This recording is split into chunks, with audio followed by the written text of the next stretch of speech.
Oh, I did a lovely half-hour interview with someone and deleted it rather than press save, and then had to go,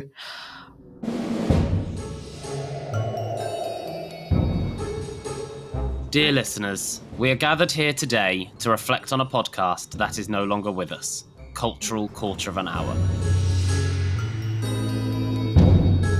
It was the podcast that explored the culture of Stoke-on-Trent and North Staffordshire. Haunting us today is its host, Charlotte Foster. Launched in July 2017, 99 episodes were published in total. The show ran for 3.5 years before it was finally left to perish. On this episode, we'll learn what caused Cultural Quarter of an Hour to be yet another headstone in the podcast graveyard. We'll celebrate the highs, lament the lows, and discuss whether it should be laid to rest forever or be brought back to life. From One Fine Play, this is Podcast Graveyard. Hi Charlotte, thanks for haunting the show today. thank you very much for having me. I feel quite ghostly now. So tell me, what is the podcast all about? It's about culture in Stoke-on-Trent, which my idea of culture for the podcast was actually talking to the people of Stoke-on-Trent. It was the stories of the city that you didn't normally hear. You can't have culture without people. So it was about the community of Stoke-on-Trent, really. For the international listeners amongst us, maybe we should just give context to Stoke-on-Trent. Oh, blimey. Context to Stoke-on-Trent. That's a question. It is in a post-industrial city. It was really famous for the potteries. Quite often, if you're on holiday somewhere and you're in a hotel, if you turn over your plate, it'll say made in England, made in Stoke-on-Trent. The late sort of 70s, 80s onwards, there was the decline in the pottery industry as everyone moved abroad, which meant that a city that was historically high employment became very quickly low employment. And that's just had a knock-on effect for such a long time. 2 football clubs, 1 Premier League, 1 not Premier League. A couple of the famous sons of Stoke-on-Trent, Robbie Williams and Lemmy from Motorhead was also Stoke-on-Trent born. Let's talk about the format of the podcast, because I think that's super interesting. You've made a show about the people in a city and the stories and the happenings in a fairly kind of, timely manner, I guess, when the podcast episodes were coming out. Like you were talking about local events or something that was being celebrated in the local area. How did you come upon the format and decide to make a show about a place? Because it's not a particularly common thing to do. So again, it was I wanted to make a podcast that I knew I could do. And my background in local radio was all about talking to local people about what they do. And I knew that I didn't have a huge amount of time. So I said, right, it'll be a 15-minute episode. And then I could play on, the title came first, clearly. It's one of those ones in radio, there's quite a few. If you listen to the radio a lot, I play a game of what came first, the concept or the title? And with this one, the title absolutely came first with my podcast, because there's a little part of the city called the Cultural Quarter, and I thought, oh, that'd be really funny. I can call it Cultural Quarter of an Hour, and it'll be 15 minutes long, and it tells people what they're going to get. And it was quite easy in that sense that, it's going to be 15 minutes. It's not going to take up a lot of your time. You know what you're going to get from it. Why did you want to make the podcast? So I started the podcast in 2017, as you said, because there was a real kind of unsettledness in the city. 2016, we'd had the Brexit referendum, and the city had voted quite highly for leaving the EU. Very highly indeed. I think it was like one of the top 5 cities. So it got branded in the national media as Brexit capital. And I lived in the city at the time, and I'd been one of the champions of working of the city going for the City of Culture bid for 2021, which Coventry got eventually. So the city didn't get it. But there was this first time in ages, there was a feel of positivity from within the city, from the people within the city. And then other people came in and went, oh yeah, everyone's poor. All the pot banks have shut down. All the shops are shut. Oh yeah, they'll vote for UKIP, and left again is what it felt like. And I was really angry that that was the narrative being put out there, when actually there was some real positivity just beginning to grow from people that hadn't really felt positive before. This whole thing of going for the City of Culture bid was just like, well, actually, no, we can do all right in this city. We are all right. And then to just have this sort of flung on us, I was just really angry. And I'd previously worked in radio, previously worked in local radio in Stoke-on-Trent.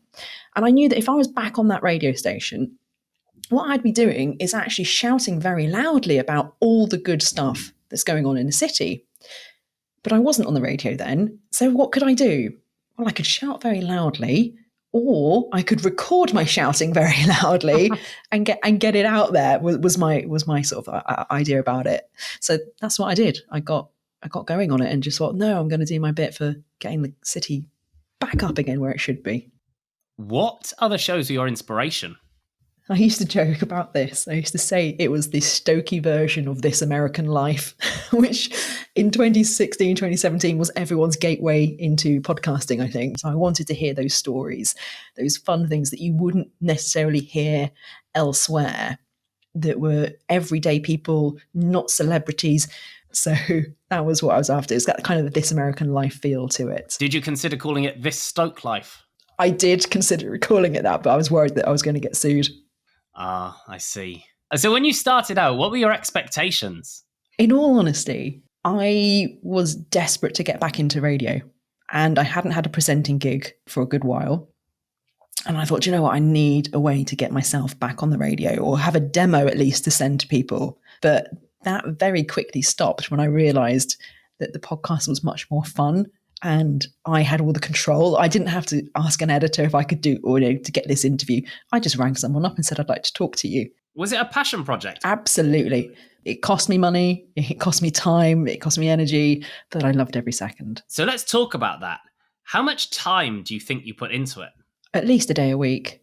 That was the researching, finding people to talk to. When you found people, doing a bit of research on them, going to visit them, editing, and then promoting it as well. I had a Twitter handle for it, because at the time Twitter was big and you were having the Twitter conversations, you know, like the Twitter hours you would have. So every Wednesday at 8:00, it was Staffordshire Hour on Twitter. So I would be in there on Twitter from the Cultural Quarter of an Hour podcast Twitter handle, commenting on all the Staffordshire Hour stuff and hashtag SOT 2021, and that was a really good way for me to build up the podcast and to get it known. And then I started getting people asking if they could come on the podcast, which was my favorite thing ever. It's like, I wasn't the one putting the calls out. They were like, actually, Charlotte, we're doing something here. We'd love to be part of the podcast, please. You feel this sense of accomplishment, don't you? The first time that someone contacts you and says, oh, I'd love to be on your show, or nearly always framed as, I don't know if I'm good enough to be a guest, but would you consider me? Yeah.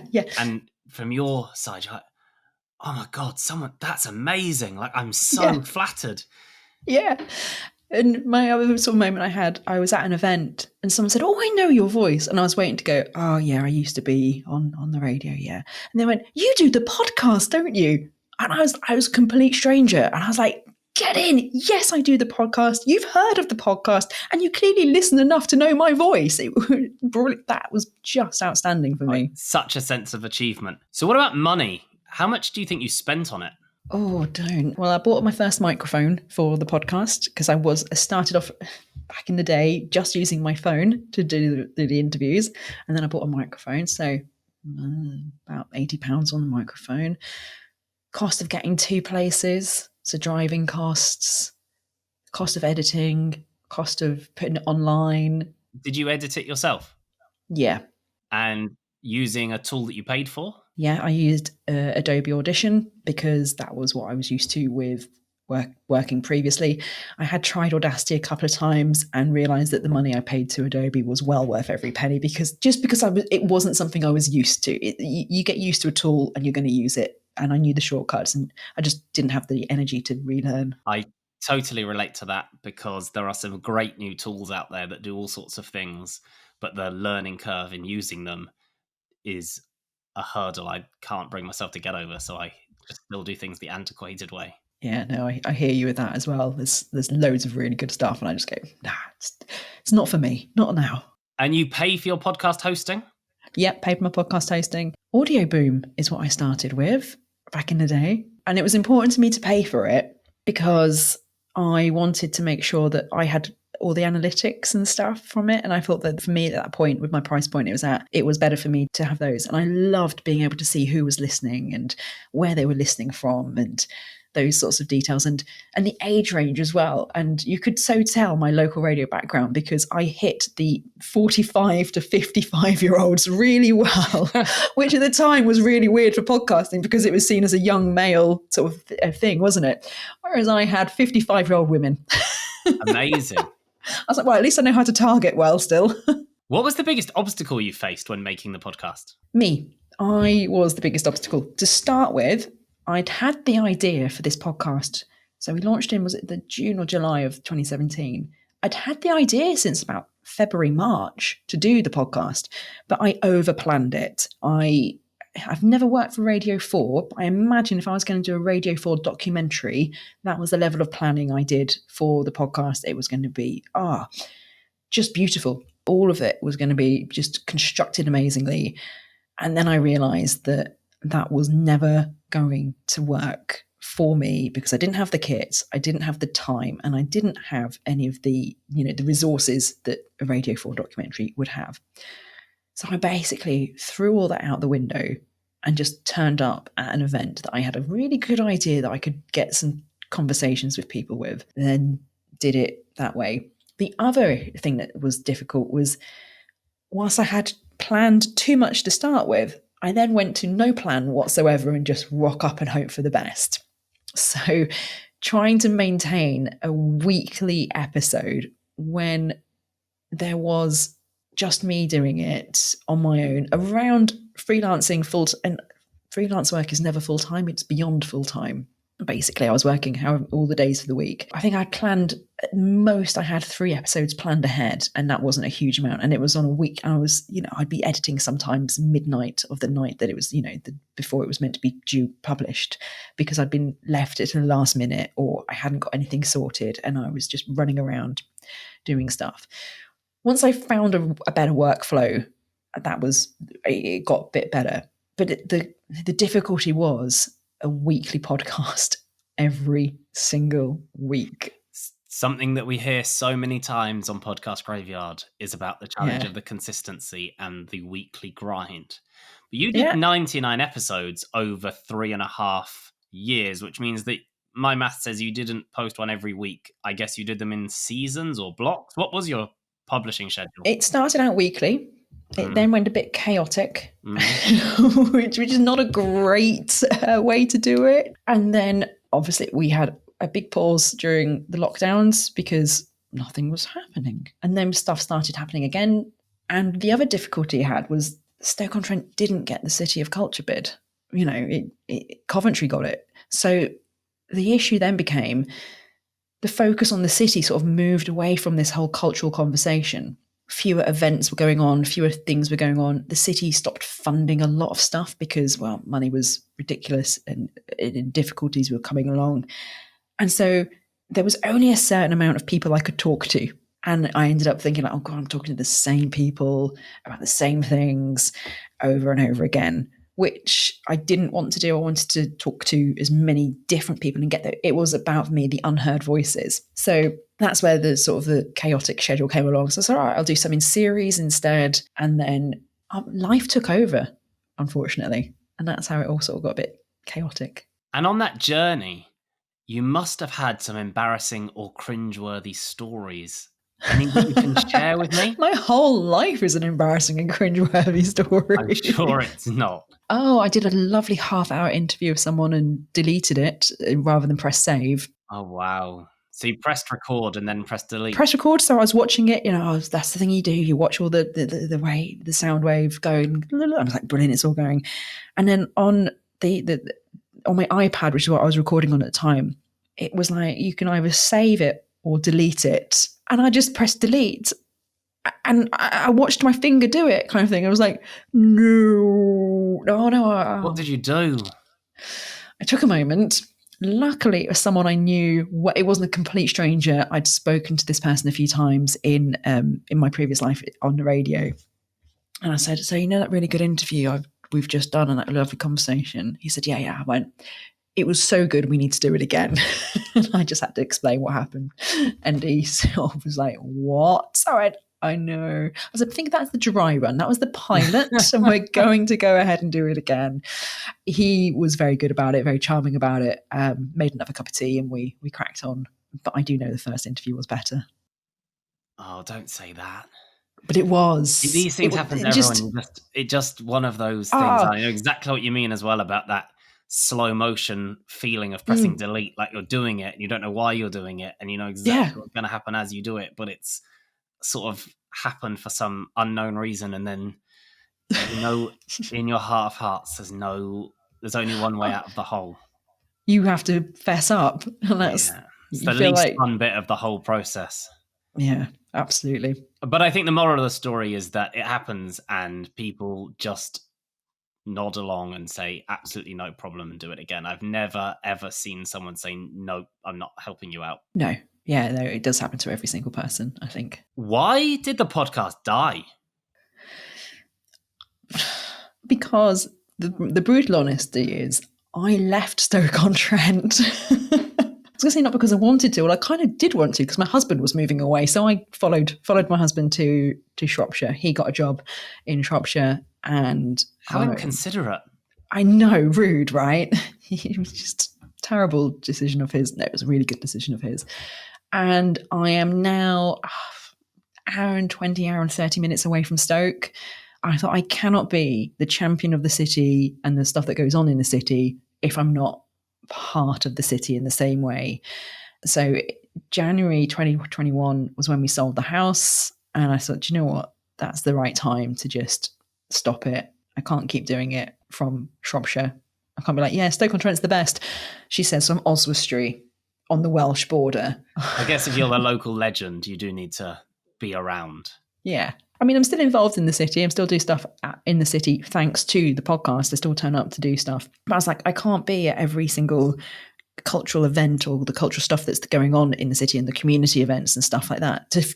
Not just to be seen there, but actually to find out, to hear from people, to find new people, to keep knowing what's going on in the city. You've got to have your ear to the ground. If you're going to claim to do some really sort of hyper-local stuff, you need to be hyper-local in the place. I guess that's the case for any niche, but particularly if you're doing a location-based show. Yeah, and I'm really sad about it, genuinely.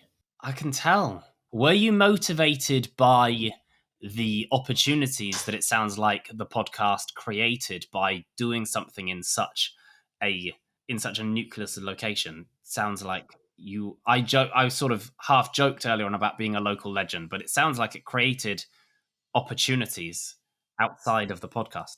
It absolutely did create opportunities. And I think that's what I loved about it. It gave me that growth. So anyone who knew me at school will know that arts and crafts were not my thing. I'm not the arty person. I'm no way talented in any way, shape, or form. I can draw stickman-ish, basically.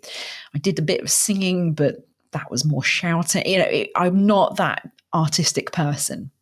I am now a non-exec director of an arts-based CIC because of the podcast. I was part of the city's cultural forum because of the podcast.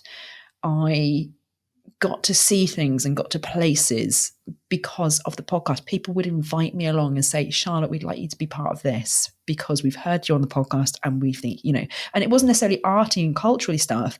It was stuff championing the city. And I like everything to be positive because there's so much negativity out there. Actually, what I liked about it was it was a little place for positivity at a time when there wasn't a huge amount of positivity always. And sometimes, yes, that does become hard work. But I think if it began again now, or I was doing it now, knowing everything I know from 2017 onwards, actually I would have a better plan in place to manage it and it would work better. What are some of the worst decisions you made when making your podcast? To do it weekly without series. If I had my time again, I'd do a little series or seasons if you must. I would rather than a continual weekly one. What about good decisions that you made? And ones I'm really interested in are ones that you made too late. I wish I didn't think I had to have a website to go with it, because that was just extra effort. I eventually got business cards made up with a little. I'm so old. I had a QR code printed on them as well. Before QR. Before QR code, I paid for a QR code back in the days when you had to pay for it and you couldn't just get it online, kind of thing, or generate it yourself. I then had to explain to people what a QR code was, and they were like, "Oh, I don't know how that works." So maybe rather than trying to be too clever, I think I just kept trying to be too clever all the time to try and prove I was doing it right. But what about good decisions? Good decisions. What did you do really decisions. well? What really worked? Just rocking up to places as though I belonged there rather than waiting for permission. I think that got me there eventually. You know, I should have just done that a bit more. It sounds like you had an amazing experience with perception as well, that your confidence grew, but people also saw you as this person of influence way before you maybe accepted it. Yeah, I think that's true. I think that is absolutely true. It was hugely part of a personal development, personal growth, and I'm very grateful to it for that. But I think also, that, yeah, maybe other people saw it before I did, and I should have listened to them. Once you embrace it, it becomes so much more powerful. Oh, it totally does. Now I'm like, yeah, I'm the best. But there absolutely is something about embracing that sort of level of influence that is uncomfortable at first, that lots of people talk about. What aspect do you wish you'd focused more of your energy on? I think I got a little bit lost in the city of culture bit, but that was what the buzzwords were at the time. But it also meant that when the city of culture didn't happen, there was like, oh, where do we go next? What do we do next to keep that momentum going? So if I'd not sort of hung my hat totally on that city of culture bid quite so much, then I might have been able to have a bit more of the more of the community groups, because we did kind of end up going to some of the city of culture events that were being put on, so like the bigger cultural events in the city. And I think we lost our way a little bit, rather than just talking to the more of the community groups, the ones that were putting on an event because it was in the estate where they lived and they wanted people to come together. So I think we lost our way a little bit there. But equally, that did get us into other places as well. So there were pros and cons to that, but I think I would have liked to have spent more time talking to the real people. So it sounds like for you, it's really about getting out in person and meeting more people and just growing that network and really taking full benefit of the halo effect that making the podcast was having. Yeah. And I think I should have embraced, as weird as this sounds, I should have embraced the listeners from abroad a little bit more, because there was a load of people listening who were expats who weren't in the city, and it was their connection back to the city. And I think if I'd have thought about those people a little bit more, about how I could get more Stokey sounding voices and more atmosphere of the city, rather than it just being a straight interview, could I have done a bit more about where we were in the city, a bit more of that location feel, rather than just a straight 15-minute conversation with people. How did you know they were expats? People would get in touch with me, and I loved it when people messaged me. It was the DM on Twitter. I'm listening from someone listened from Australia, which was lovely. You know, they're so far away. So I'm listening from Australia. It's so nice to hear people from home. Or they'd comment on Twitter, or they would sometimes email me as well. But I also would dig down on the analytics as well, and I could sort of see where people were listening from as well. And it was big in Japan as well, but I think that's because anytime we mentioned ceramics, it got a big boost in Japan. So I think the Japanese listeners were quite keen on the ceramic history. But I got a lot of interaction from people who were abroad, and by expats, there's also people who'd left the city and moved, I don't know, maybe to Stafford, so far away. I joke. For about not even that, about half an hour, or they'd left the city, or they'd left the area, and it was just a really good way for them to connect back to the city. And I think we could have done more on that side of things. So I think I probably know the answer to this, but did you mourn its passing, or were you relieved to see it die? I mourned its passing, and I still mourn its passing. Maybe I can get a little sister for it. It's a weird one, right? Because there's part of me that's like, oh, do you know what? If someone wanted to take up the Stoke version, cultural quarter of an hour, if someone based there was like, we need something, would I hand over cultural quarter of an hour to them, or do I want to keep it as my baby and just have it finished? I can't decide. Should I try and find someone to take the show, to grow, and it's a bit like, I guess, Doctor Who. You have different people running Doctor Who, don't you? And everyone brings their own thing to it, and everyone likes the different it's like, well, would that be a bit like that? Not saying that the podcast is as big an impact as Doctor Who, but actually it'd be really fun maybe to see what someone else would bring to it and where they would take it. And it probably would have a TikTok channel by now, It wouldn't be the first podcast for that to happen with either. In fact, I produce a podcast where the host has changed for it to stay, for it to stay alive. I'm intrigued now. Maybe we're resurrecting the podcast. We're not mourning its loss. We're bringing it back to life. From everything that you've learned, what piece of advice would you give to someone just about to make their first episode? Know how you're going to finish is my best piece of advice. Know your exit strategy before you start. Now, it can be a certain amount of episodes, or if you decide you're doing a series, but know how you're going to finish before you start, because then it can be much easier. Yeah, it's what I say to everyone I work with. Know how you're going to finish this before you start. I love that. And it doesn't disappear. Your podcast, if you pay for it to be online, it stays online. It will be there for as long as you want your podcast to be out there. So it might be dead, but you can visit it every now and again, and people will visit it. Reframing it as a body of work rather than the preconception that you have to just go on all the time forever makes it so much easier to manage. And as you say, people do go back and listen. I know of a podcast that's in our portfolio that hasn't posted for 2 years, and it still does 1,000 downloads a week 2 years later with no promotion, because people know where it is and they go back to it, and new people find it. I think we're so used to social media being instant, and once it's out there, it's gone. You don't scroll back to the beginning of Facebook. You don't scroll back to the beginning of Instagram. God, could you imagine? Thank the Lord. But your podcasts will stay there for as long as you want them to stay there, and they're valuable being there as well. So giving yourself permission to have an end. That's a great piece of advice. I love that. Thank you. If the podcast had a headstone, what would you put on it? What a ride. What a ride. So we've already touched on this, but I think it's probably about time to consider whether the show should be resurrected or whether we're sending it to the podcast afterlife and leaving it in the graveyard. And I think it's got so much potential. I completely understand why you stopped. I understand the credibility thing, the credibility piece of I'm not there. I haven't got my ear to the ground. I'm not following the local news, and therefore it's hard to make a show about the local area if I'm not consuming it and being part of it. That's true of any niche or any topic. But at the same time, such a great idea. 99 episodes, so much work. You are clearly getting loads of success. If you go and listen to the episodes, they're rich with stuff that's going on in the local area. The 15-minute thing is perfect too, because they weren't so short it was irritating that it's over before it started, but it wasn't a 45-minute conversation with someone rambling on. So it was really great from that perspective.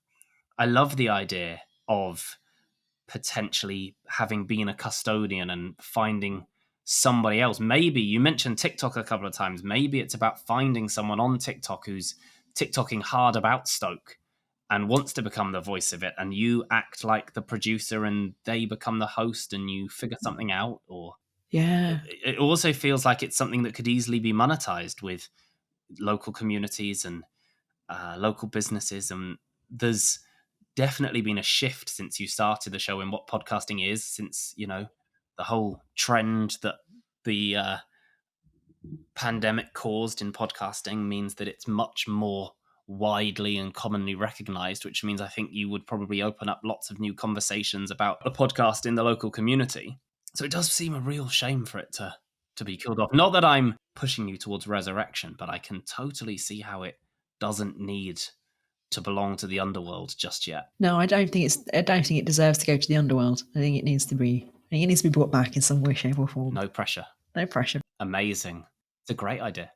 So hopefully talking about the podcast on this episode and giving it sort of a memorial has been both emotional but maybe inspirational too. I'm genuinely leaving it inspired and motivated, as you've just said, to do something about it, whether that, and I've just had an idea about what I could do actually with someone that I have a connection with in Stoke and work with young people in Stoke. And I was like, oh, we could get a little workshop going and they could create, and they could get young people to do, I say young people, like I'm such an old person, but get some teenagers working on it and just get some of that going maybe. That sounds amazing too. I absolutely love that idea. I'm sure there's all sorts you could do. Yeah. Thank you so much for joining me for a send-off for Cultural Quarter of an Hour. Although I feel like it might not be the last we've heard of it. Thank you.